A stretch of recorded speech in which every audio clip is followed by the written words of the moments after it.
there. My name's Mike, and I'm one of the co-founders of Riddle.com. And in this episode of the Quizmakers, I am going to be interviewing or chatting with my co-founder, Boris Pfeiffer. Hey there, Mike. Hey, Boris, welcome back. Thank you. And so in this episode, Boris, you and I were chatting that, since we started the Quizmakers podcast, we do get a lot of questions from people who are interested in using quizzes for marketing, but just, kind of just some of the basic fundamental best practices, right. Just some easy common tips. And be happy to answer these. And they're not just from, feedback to our podcast. We also, Mike and I, man our tech support chat on Riddle.com. Interesting fact, despite the fact that we have thousands and thousands of users, we never hired a customer support team because we believe that if the founders and the lead engineers help in customer support, you end up getting a much better product. And it's been hard on us, but I think worth it, Mike. Absolutely. Yeah, it's sometimes we might be at the pub having a beer, support chat ring, we quickly answer it. So it distracts us, but the number of positive feedback we got from users and also just great questions about, these are features we should add. Anyways, that's enough of Riddle. Let's go talk about quizzes and marketing and all that good stuff. Exactly. All right. So I'm just going to work through our list. We just kind of came up with the top 10 questions. One of the most common questions I've seen, Boris, is, okay, I want to make a quiz for marketing. I want to collect leads. What's the ideal number of questions to have in a quiz? That's kind of easy to determine. And it depends on how complicated these questions are and how easy to answer, for one, because you want to keep the quiz under 2.5 or 3 minutes to answer. That's about the most time people have attention span for on the internet, unless you're doing a scientific research type of quiz. So if you're doing a medical quiz saying, do you suffer from anxiety? Are you burned out? People may be much more interested in that result and be willing to spend 10 or 20 minutes. Yes. Than if you're saying, what city should you live in? So fun and entertaining quiz. Yes. But a good guideline, around 10 questions is an ideal number. Plus or minus, if you're doing a personality test, sometimes you need a few more to score it properly. But definitely try to stay under 15 is my guideline. We've seen much larger quizzes, but we don't think they work that well. No, it's true. I would actually, I would say 8 to 10. And a good way to test this is once you've finished your quiz, just ask your Aunt Sally or your Uncle Bob to take the quiz and just time them. Because if you take it again, you'll know the questions. So you'll be much faster. You want someone completely new to the quiz, just say, hey, how long did that take? And if they come back and say, it took me about 6 minutes, then you say, okay, we might want to shorten it down. Exactly. Okay, that leads into the next question. We've covered questions. How many answers should you have per question? I would say 4 answer options is what people expect to have. There's a benefit in having 4. If you use images, for example, it makes a nice grid for the answer options. But 4 is sort of what you see in most common multiple choice tests and quizzes, is 1 correct and 3 wrong ones. So I would always try to stick to 4 if possible. Yes, no, I absolutely agree. And there's another benefit as well. If 50 to 60% of your quiz takers will be on a smartphone, the fewer answer options you have, the more condensed your quiz will be, and it'll stay nicely on one screen. You start getting 6 to 8 to 10 answer options, people might need to scroll a bit. Okay, next question. So should we use images in a quiz, or should we stick to text-only questions and answers? I would always try to mix it up, have image questions followed by text questions, and then throw in another image question. It makes it a lot more interesting than just text. It may not be suitable for all quiz types, but if you can, in your 8 to 10 questions, try to have at least 1 or 2 image-based questions in there. Yeah, no, definitely. And if you want, I would actually probably go 50-50. And then of the images, maybe add a couple of, GIFs or a video clip or just something to mix it up and add some energy and animation beyond just static images. But again, it depends on the subject. If it's a very serious topic, you might want to avoid that. Okay. This is a very popular question we get. How do you write a good quiz title? This is probably the hardest thing to do when writing a quiz. If you're doing this right, you're going to spend as much time finding a good title than writing the rest of the quiz. And the title is the most important thing because it's what you see when people share the quiz on social media. It's on the page where you embed the quiz. It gets people to click and start the quiz. So you have to get them hooked and into the quiz. It's like the cover of a book. When you're looking at a bookstore, what jumps out at you? And we're not supposed to judge books by their covers, but we all do. So it needs to have a good image and a great title. One thing was titles, make them personal. So use the word you in the title, for example. And if you're doing quizzes about interesting facts or lists, try to use odd numbers. There's been lots of experiments and white papers written that odd numbers work better than even numbers. So instead of saying, which of these 6 countries should you spend the rest of your life in, use 7. Or explore, the 7 most popular holiday vacation spots works a lot better than explore the 6 most popular.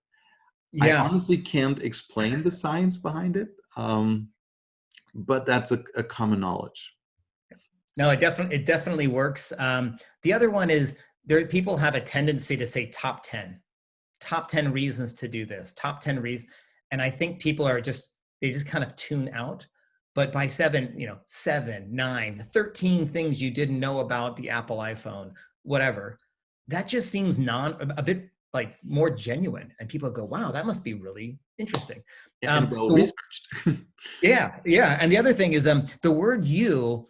So, example, like instead of, the Dream City quiz, it's like, what city should you live in? It's still not a great title, but just adding the word you, like you mentioned, just makes it more personal. And there's one other trick too, is you can challenge your audience. So instead of just saying, oh, here's the Harry Potter quiz, then we add the word you. How much do you know about Harry Potter? That's okay. But then you can say, how much do you actually, or how much do you really know about Harry Potter? Just that one emotionally charged word, again, just has a big impact. And it's human psychology. Who knows what's going on? The last thing I would say is keep everything short. Under, I think, 60 to 65 characters is your ideal target. And another good advice, and you probably see this in a lot of ads for video games on your phone, underneath the how much do you actually know about Harry Potter, you could put a little byline saying 80% of quiz takers fail to get 100%, something like that. Or yes. Only 2% of quiz takers answer everything correctly.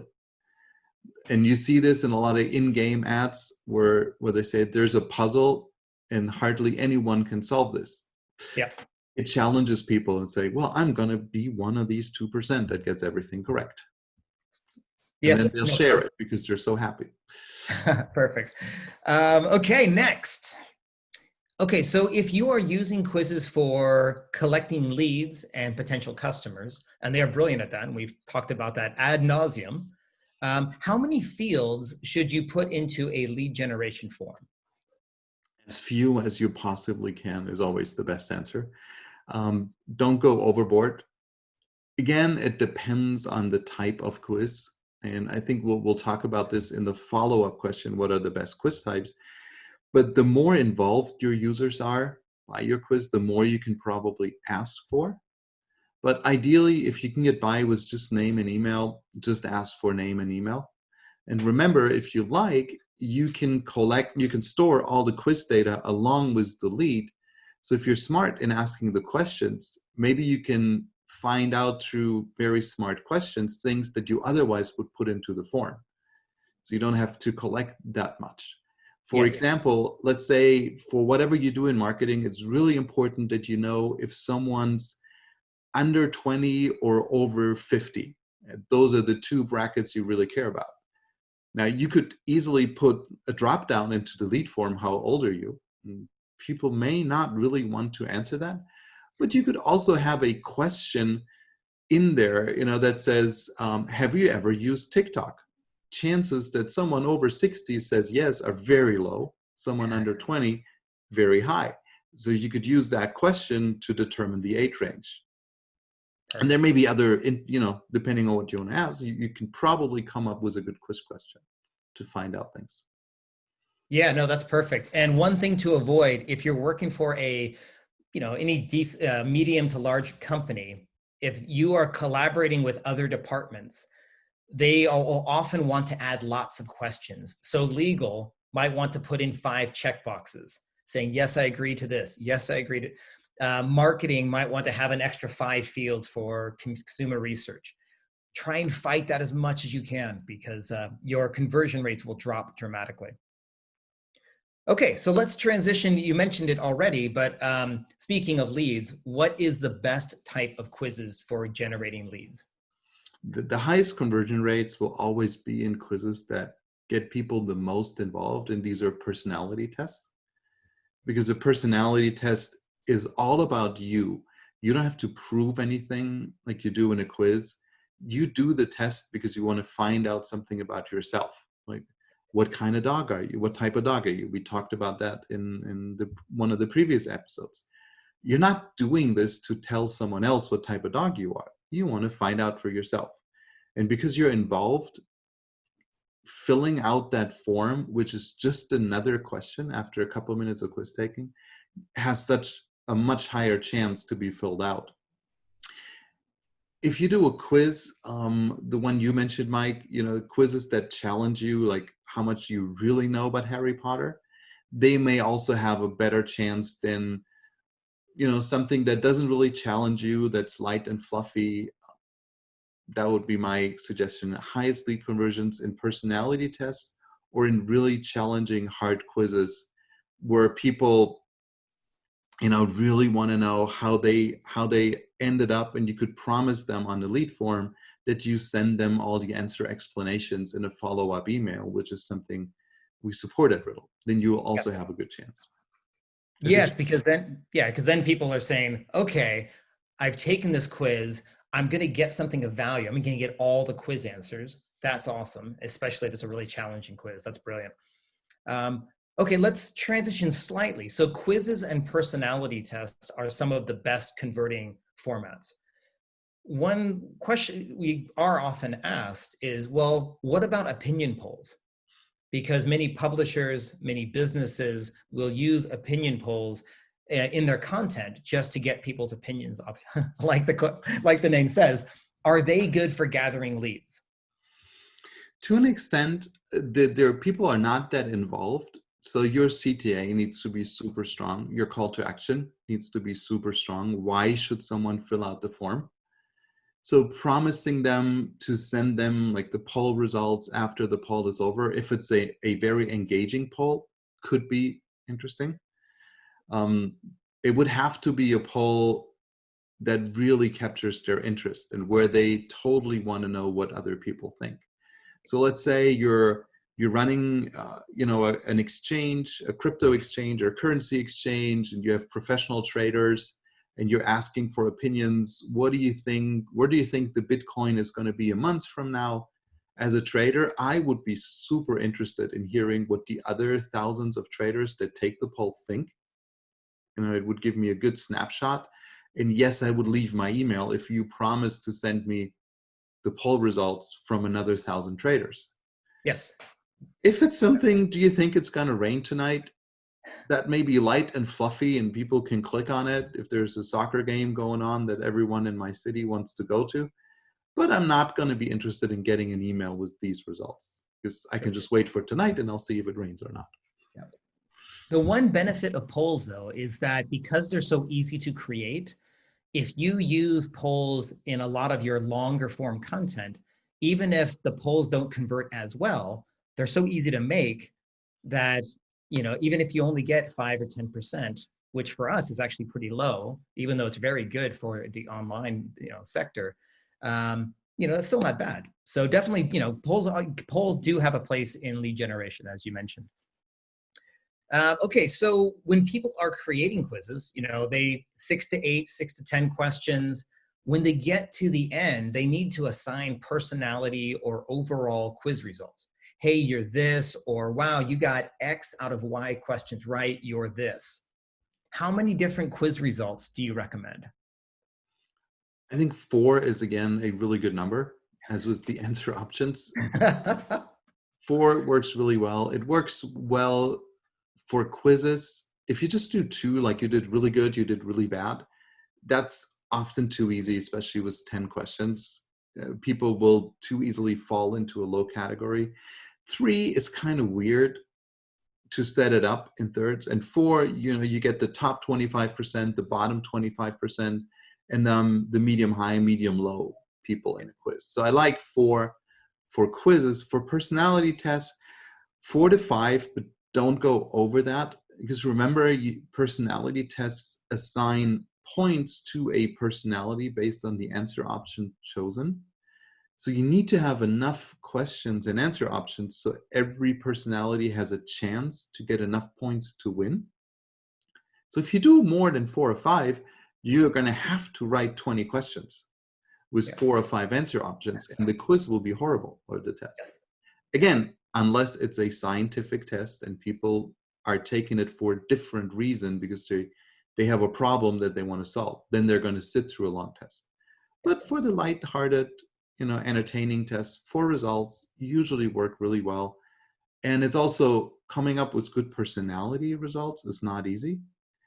And, with 4, you can have you can work off the ocean types, which is really 5 results. But if you just go, we have the introverted, we have the extroverted, so that now you have 2 extremes, and then you kind of do 2 in the middle, you're going to do quite fine.